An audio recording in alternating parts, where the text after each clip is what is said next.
Hi, welcome to the webinar on winning the ZMOT war. It is my pleasure and privilege to welcome all of you. My name is Vikas Malhotra and I head Media-Mosaic, the largest digital agency in the world. So for today's webinar will be for a duration of about 1 hour, which will be divided into 3 major sections. The first section will be on the concept of ZMOT, as to what is ZMOT and why is it needed in the modern day world. In the second part, we'll be talking about the campaign that you need to mount for winning the ZMOT war. And in the third part, we'll be talking about the self-diagnostic tools that you should be looking at for launching the campaign finally. So, starting with the first part, which is the concept, let us first hark back to how actually the business ecology has evolved over a period of time and to see where ZMOT fits in, where we are currently. So in about 1750, industrial ecology, or the way we understand the industrial world as of today, started. The color which was dominant was blue, and the differentiator which was produced, which differentiated this ecology from the pre-industrial ecology, was actually the product which was getting made in the various industries. The second ecology was the service ecology, which started in about 1950. I think the differentiating event on the service ecology was probably in 1956, when the white-collared workers overwhelmed and became more in number than the blue-collared worker. The final ecology, or the digital ecology, we would want to take it as the start point of about 2000, and Google typically is the poster boy of digital ecology. And the differentiator in this kind of ecology is obviously the information. So another way to look at this ecological evolution is that if one can take the product as a base, the rest to the service and the information are actually toppings on the base, much like the pizza toppings, wherein you can keep adding toppings to make it tastier and tastier. So likewise, the business ecology have evolved over a period of time from in last 250 years, from industrial ecology to digital ecology. Now, coming over to the concept of ZMOT and where does this fit into the overall rubric of things, I would want to first talk about the service ecology and introduce to you a concept of moment of truth. Now, if one was to typically look at a service ecology, it was kind of a little unstructured, or let me say less complicated than probably digital ecology. So there were essentially 2 moments of truth which have been eloquently talked about by the poster boy of service ecology, A.G. Leffley, who was P&G's ex-CEO. P&G and the kind of retail companies were obviously the dominant market players of this kind of economy, and he introduced these 2 concepts of truth, saying that for all brand marketeers, the first moment of truth is when actually the consumer is standing at the shelf looking at the various array of products out there, and he goes on to pick your particular brand out of the lot. As a marketer, that's your first moment of truth which you have won. The product gets taken home, the guy interacts with the product, and he finds it the experience good or bad is your second moment of truth. So what happens is he kind of gives the feedback of to the brand marketer, and if the feedback is good, your second moment of truth is won. Typically, if one was to mentally structure what happened, you would see the structure was fairly uncomplicated and simple. In a service ecology model, the path to purchase of a consumer, that is from the intent when they thought that they wanted to buy the product to actually when the purchase happened, was fairly simple. As a marketer, you had to use the dominant media channels. You sent out a stimulus, you sent out the information about your product. The guy went on to the aisle of a supermarket, or wherever they want to make that purchase. He was looking at the shelf of product, he purchased, first moment of truth, and they brought back home the experience, second moment of truth. So far so good. So path of purchase, a linear path, simple. However, with the new ecology coming in, with the information channels coming in and multiplying, this model has started to break down. Let me talk about 2 challenges which various marketeers face as of now, and these are fairly robust challenges. The first challenge which the service model faced was media fragmentation. Up till 2000, maybe 2002, the dominant media channels were 3, 4, 5 You could have your radio broadcast, you could have your television, newspapers, some magazines. So far so good. It is a consolidated media. You had a message that you want to send out, you could do it using this. You could buy your advertising space. But with service ecology fading out and information ecology coming in, social media, as we all know, has become such a dominant player, and with that the media fragmentation has happened. Now as a marketeer, what was earlier couple of pathways has kind of erupted into various small bylanes that you now also need to watch for. The traffic which used to exist on some defined pathways has got scattered all over the landscape. As a marketeer, this is a huge challenge, and this challenge obviously cannot be countered by the earlier service model, mental model of path to purchase that you had. But this is not the only challenge that you are looking at. There's another one, and that challenge, which is a much stronger challenge actually, is the consumer empowerment. Earlier, the consumer had limited amount of information, the marketeers obviously had more information, and if Francis Bacon is to be believed, if information is power, and so marketeer obviously had more information at that point of time about the product, about how a particular product gets consumed or bought, so he was dominant. So between the consumer and the marketeer relation, the marketeer had the upper hand. But with digital ecology, this is not the case. The consumer now, because of the amount of research they bring into purchase of any product, has the dominant upper hand, which means that the marketeer's hand has got weakened. The hand they were holding is no longer the dominant hand. Now put the two challenges together. First, the message is that your message is diluted because of the media fragmentation, and second, the consumer or the guy who you're sending out the message to is more empowered to filter your message. So as a marketeer, what are your options, and how do you actually map this area? In stepped Jim Lesinski, and he introduced another concept called the first moment of truth, or the zero moment of truth, or the ZMOT.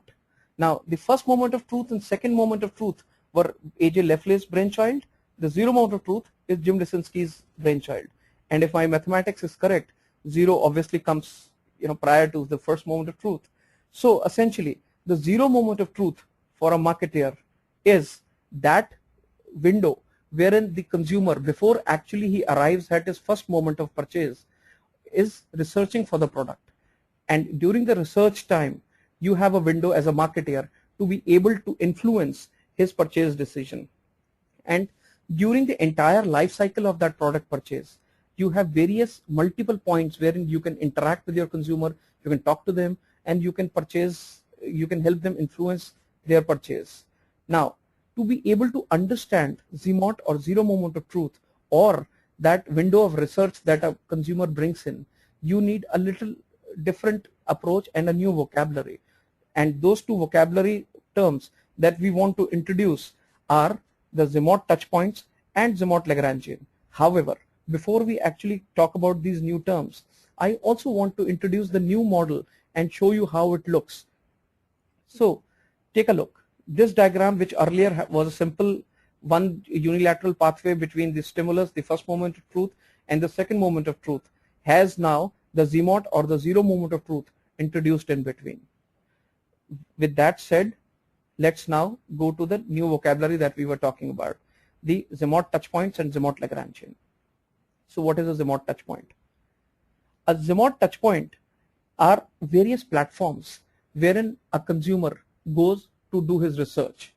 Now, a Google study by Google says an average purchaser is typically using about 10 ZTPs or 10 ZMOT touchpoints to make a decision about the purchase. What this means? Earlier, at best, when you were sending out a stimulus to them, they were talking to some peers or relatives, so that was probably 1 or 2 touch points that they were talking about, and then they were going on to make the purchase. However, now they are looking at least 10 to 12 various reference points of research to understand and evaluate their decision. Now those touch points can be divided amongst these various categories, and let me quickly take you through some of them. The first category and the dominant category obviously is search. Whenever typically the information need starts for buying a product, the search is a dominant medium wherein consumers are going either to a global search or a local search or a mobile search to be able to find out the information about the product. Next is social, with all these dominant social media channels like Facebook, Twitter, Google+, YouTube, Pinterest, and LinkedIn. Third, more often than not, in making a purchase, a consumer would also want to visit the corporate website and the blog of the company that they are considering. So it can be that they will probably look at 3 or 4 different corporate websites before you actually make a purchase. And finally, they would also want to see the various reviews of those products and services, whether it is an expert reviewing that service, a journalist, or maybe a media expert, or some industry expert, or they can actually look at peer reviews and other users who have had the experience with this company. So the entire spread of information is gleaned from these many resources. We have still not mentioned the deal points or actually coupons or comparison shopping search engines, where in the last leg of the ZMOT research the consumer finally ends up. Overall, if you were to classify these various ZMOT touchpoints into categories, you would see that they would neatly fit into 3 categories. The first is the research phase, the second is the evaluation phase, and the third is the purchase phase. In the research phase, they go broad, they're looking at various facets of information, so search and social kind of come in, the corporate website also starts to figure in at that point of time. After this, when they are in the evaluation phase, they are looking at various other people of how they have evaluated the product, and finally when they come to the purchase phase, they start to look at various comparison shoppings and actually do a deal on what they are looking at. The second part of the new vocabulary that we were talking about, or how this entire process maps out when the consumer starts on their research, is called the ZMOT Lagrangian. Now, for those of you who have heard the Lagrangian or who have had their physics, who did their physics properly, they would not be unfamiliar to the term Lagrangian. Essentially, in the most simplistic manner, Lagrangian is the shortest journey between 2 points. Now, the 2 points in case of our consumer that we are trying to track are his intent and his purchase. So the consumer is traveling from his intent to buy the product to actual purchase, or the first moment of truth to his of the product. So the path that a consumer takes between the intent and the purchase is called the ZMOT Lagrangian. And I want to show you how typically a consumer Lagrangian looks like. And before I do that, I would want to first point out that most consumers start with search on their ZMOT Lagrangian. Most, if in this graph, if you take a look, search engines are the dominant way where the ZMOT Lagrangian starts. It's about almost like 60% of people, when they're starting out looking for information, they start out with one of the search engines. The company websites are also about 25% to 30% people would know a brand, and they would want to, that's where they would want to start the research process. And social media is also increasingly becoming popular, where 20 to 25% of the consumers start their ZMOT journey through the social media sites. Now, coming back to the ZMOT Lagrangian, and for a typical consumer, how does it look like? Take a look. If you see, the earlier models were so simple. However, this picture tells you an altogether different story. The path, or the ZMOT Lagrangian, or the path from intent to purchase, is a zigzag path. It is not a straight, even flowing path. The consumer goes from one end to another, from one ZMOT touchpoint to another ZMOT touchpoint. If you care to take a look, all these social ads and reviews and blogs and media, these are various ZMOT touchpoints. So once these are plotted, a consumer can zigzag back across them. And if the phases that I was talking about, the research phase, and actually the consideration phase, and the purchase phase, this graph, if you look at, also includes the ZMOT and the FMOT, or and the SMOT, which is the second moment of truth. So from awareness to actually advocacy, this covers the entire Lagrangian that the consumer goes through. The first part is the zero moment, then the first moment, and then the second moment. So this mental model of a ZMOT Lagrangian of a typical consumer is what a modern marketeer has to hold dear. Now, if you see, the challenge of marketing to a consumer when he is making this journey is that you have to put up your billboards and your various marketing messages, each of these ZMOT touch points, or each of the messages point where he or she can be influenced. However, this is just one part of the play. If you are actually wanting to superimpose lot of consumers and you want to see a global picture, what do I mean by that? I mean, this is one consumer and how he or she makes their journey. However, as a company, as a marketer, You want to influence ZMOT Lagrangians of thousands of people.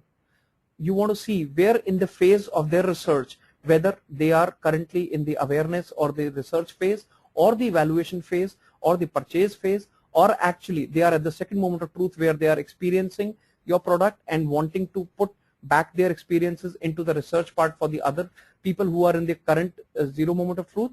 How does the overall landscape look like? And the picture that I'm just about to show you probably will set you thinking, because it is such a complicated scenario for an average marketer that you actually need new strategies to be able to mount it. Take a look. This we call the ZMOT flight path or the ZMOT landscape. In a digital ecology, in the modern ecology, this is how all your consumers are traveling all over the place. If you can see, earlier they were consolidated lines, now it's actually all over the place. What was earlier a road has become a landscape. As a marketer, your challenge is now to be able to map this landscape and to be able to send out relevant messages to your consumer who can be located anywhere on this landscape. So this brings us to the end of the part 1, wherein we talked about the ZMOT and the concept of ZMOT. To quickly sum up, ZMOT or zero moment of truth is essentially the research phase or the research window of an average consumer before he or she makes that purchase which a marketer is advocating. And as a marketer, the overall ZMOT that you're looking at looks like the ZMOT landscape which is available in this slide, and this is what you need to be starting to market to. Okay, so far so good, but how do we actually start to market to this landscape? What are the various ways that you can launch a campaign, and what should be the attributes of those or that campaign should look like? Now, before we actually talk about the attributes, I would first want to classify the problem that an average marketer or a ZMOT marketer now would face in a scenario like this. Essentially, any marketer is trying to solve 3 problems. The first problem we would want to call the business awareness problem, wherein your business is not known to so many people out there. So if you are able to solve your business awareness problem, you would have lot more traffic visiting you, you would have lot more footfalls, eyeballs, however way you want to define your traffic coming on to you, which would mean that a lot of people are aware about you. But then awareness is the first part of the play. All those people who are aware about you have somewhere to be able to engage with you as well. So how do people typically engage, or how can you as a marketer measure that people are engaging with you? You would need to look at micro conversions. What do I mean by micro conversions? It is that if, let's say, somebody is signing up for your email campaign, if somebody is watching your videos and are not switching off, if somebody is leaving a comment at your Facebook page, who is liking a photograph, is leaving a comment on your blog, all of these interactions which produce some tangible action on the part of the consumer is, as a marketer, your micro conversion. So if you are able to solve your engagement problem, you would have a lot of micro conversions coming in. So if you see the sequence, a lot of people will be aware about you, so you've solved your awareness problem. A lot of people, or out of the whole set, a subset of people will be engaging with you actually, and you have solved your micro conversion or your engagement problem. And finally, obviously, you need to be able to sell to these people so that they can transact with you. So in getting your prospects to transact with you, you have to create a differentiation of your product or service from the rest of the landscape, which we call the product differentiation problem. And if you are able to, as a marketer, successfully solve the differentiation problem, you would have macro conversion or sale. So if I were to run the entire gamut of, or a subset of problems, and mind you, these are all 3 interlinking problems that we are looking at. So you're wanting to solve the awareness problem in a ZMOT landscape, then you have to solve the engagement problem in the ZMOT landscape, and finally the differentiation problem. So essentially what will start with the traffic, will engage with you, and finally will buy with you. Now, how can you do that? How can you solve these 3 problems? And what will be the attributes of a campaign or campaigns which would actually help you solve these 3 problems? Now at Media-Mosaic, we call these campaigns the WIN ZMOT campaigns. WIN ZMOT campaigns typically have to have 2 very differentiated and stark strategies. The first is the creative differentiation, and second is the innovative integration. In my class 9th and 10th, I was not a good math student, so whenever my teacher used to teach me calculus, I would always run away from class, or I would not want to be so attentive. Little did I realize that differentiation and integration will be coming in and visiting me in later part of my life as a marketeer.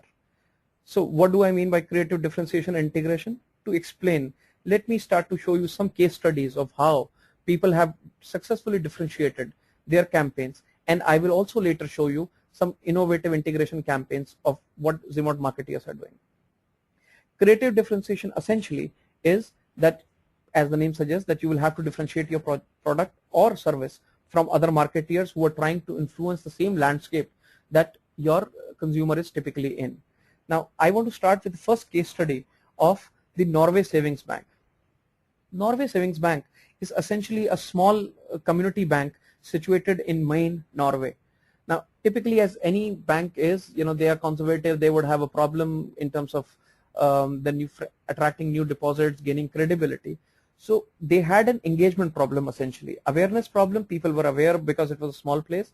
People were aware about them, but they wanted to engage their consumers more. So their agency came up with a campaign which was differentiated campaign, which differentiated Norway Savings Bank from its competitors. How did they achieve it? They gave it a colored orientation. Now, if you see, these kind of colored campaigns was that they had colored the various services, and typically they picked up one customer each in a individual color so that they could showcase that color associated with that service type, including the customer. Now, the profiles of business owners differentiated with colors. If you see, this CFO was in the green color and this business owner was in the red color. When they started to associate people with color, it created a differentiation both for their consumer as well as for the bank. And this campaign was then promoted through various channels, and as a result, they achieved resounding success. They were awarded by the American Bankers Association. They had a double-digit deposit growth rate. Their attrition rate or their retention rate of consumers really jumped to 92%. Essentially, this campaign got a lot of coverage in press and was also considered a critical hit campaign.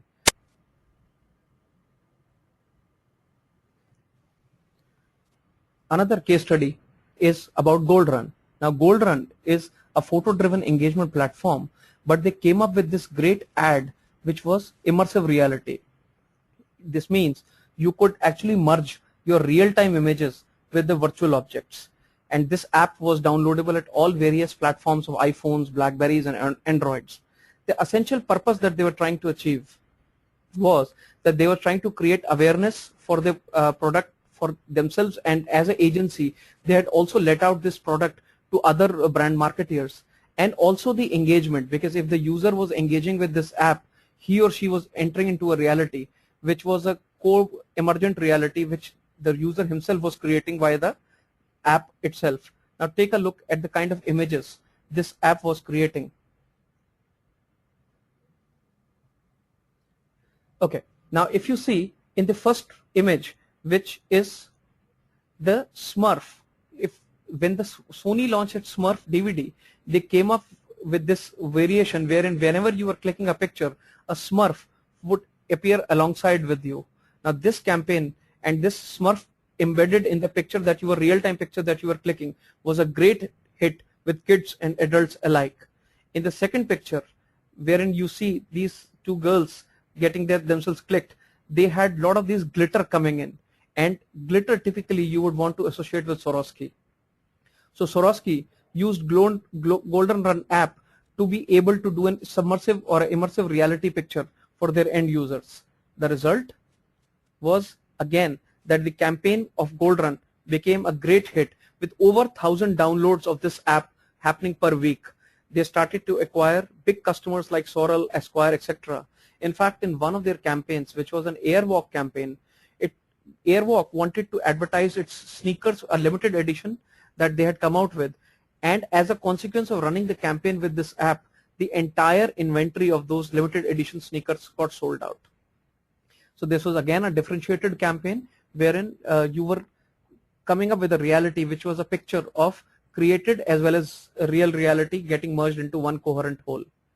Another differentiated campaign which got mounted was via a website called masterpieceyourself.com. Now, all of us have seen the masterpieces being done by the great masters, the painting masters, and how often we've wondered, what it would have felt like to be painted instead of clicked as we have in current date. So this website gave you a chance to be able to imagine yourself as a masterpiece. Again, the problem that they were trying to solve was an awareness problem and an engagement problem. And how conveniently the engagement problem gets solved.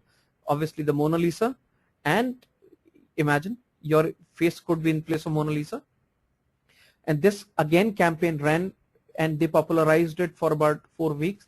And as a result, it was again a resounding success, wherein it got mentioned in the Red Book, and it also fetched an American Web Design Award for masterpieceyourself.com. Another example of distinction and differentiation that I want to show you is from a retail site which was into the selling of luxury properties called luxuryproperty.com. Now they wanted to sell a piece of property which was on 166 Perry Street, and they were luxury condominiums that were to be sold. Now, as people who are whether living in New York or outside would know, New York realty market is one of the toughest markets to sell your product in. So now this company had a quandary of how to actually differentiate themselves from other realty companies, and they came up with a great idea. They thought that people who would want to buy luxury condominiums would be ones who would actually also want to integrate with nature at some point of time. So if they could showcase luxury alongside nature, probably the campaign would, acquire a winning edge. So essentially it was a differentiation problem, because they wanted to they wanted to sell the apartments that were on their thing. Now take a look. The campaign ran in terms of that they started to showcase these apartments under various lights and under various seasons. So once you start to look at this, they were trying to showcase to the luxury buyers that once they buy a home, the home will start to change colors according to the nature sunlight reflected, and they will be so close to nature. Once this campaign got underway, it ran for about 3 weeks, and as a result, 24 luxury units sold, and the campaign was considered a differentiated hit. Now, if you would see and notice, I am trying to highlight those differentiation campaigns which have been done on small and medium business units. We are not talking about big brands who have huge budgets about being able to differentiate. We are talking about small businesses who can actually differentiate with just based on an idea, and they can either do a business awareness problem, or they can solve an engagement problem or a differentiation problem. Now, another case study that I want to present to you is again a small and medium business unit called Expert Laser Services. Now, based out of New England, and they were catering to an area of Nashua and Springfield. The Expert Laser Service could actually help you, with your toner and printer needs, whether it is from one printer to actually an enterprise level solution. Now, they had a problem again in terms of the engagement. They wanted to engage their customers, and they also wanted to sell their product. So their marketeers, got together in a room, huddled, and thought of what is the attribute that they can actually differentiate themselves on. And they came up with this great idea. I don't know about you, but when my printers doesn't work, it is very frustrating. So they picked up this attribute of frustration and mounted a differentiated campaign, wherein they started to invite end users to send in their videos of their frustration, and once they were frustrated with the printer not working, how did they destroy the printer? Yes, you heard it right. How did they destroy the printer? So as a consequence, once the campaign started to run, it went viral. A lot of people started to send in their videos. Somebody was holding their printer and actually throwing it off the shelf. Somebody went up to the roof of their building and threw. Somebody set the printer afire. Somebody came up and broke, and somebody threw it under a car. All kind of videos started to pour in. As a result, the campaign was a critical hit. The business sales went through the roof. In YouTube, on a duration of about 2 weeks, it attracted 5,000 views. More than 4,000 people watched the entire video in its entirety, and it made to the story cover of Recycler as well. So if you see in these 5 case studies that we've talked about, even as a small business unit, if you can come up with a differentiated idea, a differentiator, or some quirk wherein you can differentiate from your competition, you can actually create some traction and win the ZMOT war. However, there is another part of the campaign, which is the innovative integration. Now, just doing the differentiation is not enough. You need to be able to integrate across the various ZMOT touch points or the reference point that the consumer is traversing on his journey from his intention to purchase. Now, how do you do integration? In this, to be able to showcase some case studies for you, we have picked up the travel sector. However, we have focused on the top brands, and I want to show you how top brands do the integration across various social media sectors once they start or once they want to promote their message. Now, starting with the airlines industry, if you take a look at the statistics of how the airlines industry is looking at the social media, first let me draw your attention to JetBlue. Take a look at the Twitter followers of JetBlue, 1.7 million. This is probably one of the largest Twitter followings that any top-notch brands have been able to garner for themselves. Look at the Facebook likes. It is, again, as compared to other airlines, you can clearly see that the brand is really investing in spending a lot of time in trying to integrate its various social platforms and trying to engage users on these platforms. Also take a look at Delta's LinkedIn profile stats and the United Airlines LinkedIn profile stats, and you will see that various airlines are doing various level of campaigns to engage users. Now let me bring on the hospitality industry, and I have a case study which showcases Marriott, Ritz-Carlton, Hilton and Hyatt, and all of these top brands and how do they use the social media, because in showcasing the integration of various messages, these are the platforms that these top brands are using. So starting, take a look at the Facebook of Hyatt. It is almost like 246,000 people have actually done a micro conversion, a like on Hyatt's Facebook page. Then Hilton is not far behind. Hilton is in front. If you see in terms of the overall likes that it has generated, almost 1 million, and there are about 221,000 people who are talking about Hilton at any point of time. So these WIN ZMOT wars in terms of integration at the way these big brand plays is a case study of how small and medium business segments will have to start utilizing these social media platforms. Coming to Hilton again, Hilton is a champion of cross-section integration. So at YouTube, it has almost 800,000 subscribers who watch Hilton videos regularly. Marriott, in terms of YouTube, is not far behind. Actually, it is in front of Hilton, and it has about 943,000 subscribers to its YouTube channels. LinkedIn, another feature which another platform which a lot of marketeers want to utilize, is again harnessed by Hilton. And if now in its entirety you see, Hilton is far ahead of its competition in terms of how it is integrating its messages across social media platform. Another feature of this entire integration that I want to draw your attention to is TripAdvisor, and we have mentioned the TripAdvisor reviews on top. If you see, we have about 3,100 reviews on Marriott, about 990 on Ritz-Carlton, 3,200 on Hilton, and about 3,000 on Hyatt. Now, if you remember from the earlier part of this presentation, you would know that user reviews is something that people refer to as a ZMOT touchpoint in their evaluation phase. So brands are not only utilizing their social media platforms to be able to send out the message, but they're also using peer review section to be able to influence the user in their ZMOT or the evaluation part of the ZMOT Lagrangian. Now, we have come to the third part of this webinar, wherein we talk about how, as a marketer, you can launch your own campaign of ZMOT, how you can know what your user is doing in the ZMOT Lagrangian, and how can you influence him. What is the first point? Where do you start on doing this campaign? Our suggestion is start by doing your research. And for doing your research, we have a framework called the ZMOT Strategy Primer. So when you want to start your WIN ZMOT campaign, you would first want to research and create this ZMOT Strategy Primer.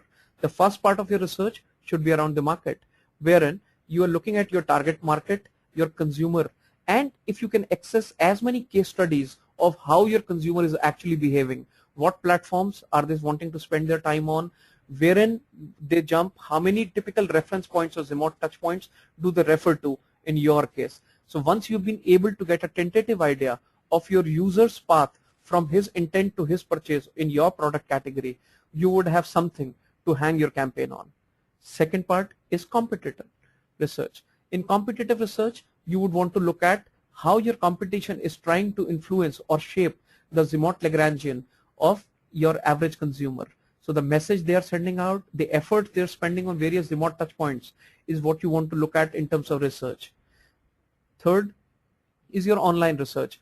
All of these platforms, they keep coming up with new features, new ideas, new dashboards, and as a marketer, you need to be aware of what are the strengths and weaknesses of each of these reference points, ZMOT touch points, and how can you integrate or craft campaigns which are tailored according to each of these reference points. And finally, you also need to be having a handle on your analytics research.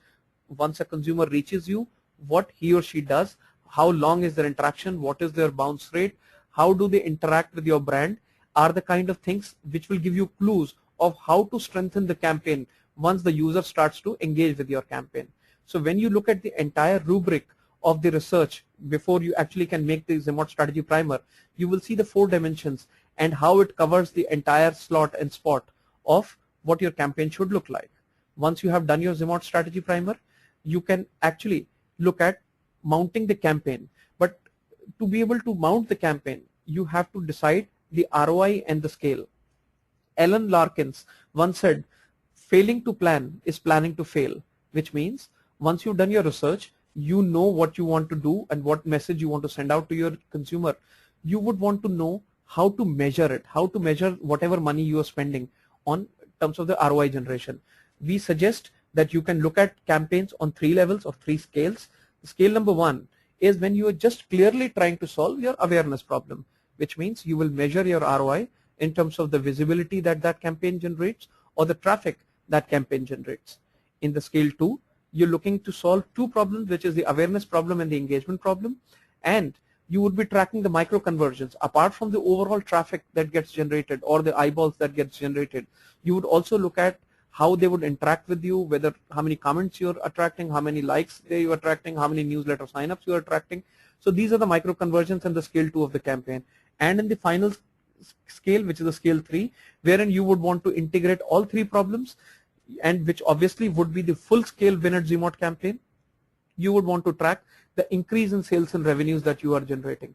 So based on your budgets, based on how you would want the campaign to run, based on the ZMOT strategy search, you would want to scale the campaign and you would want to measure the ROI based on that scale. So once you have these things in places, where do you start actually looking at your campaign? We would suggest first look at the differentiation or give yourself a differentiation test.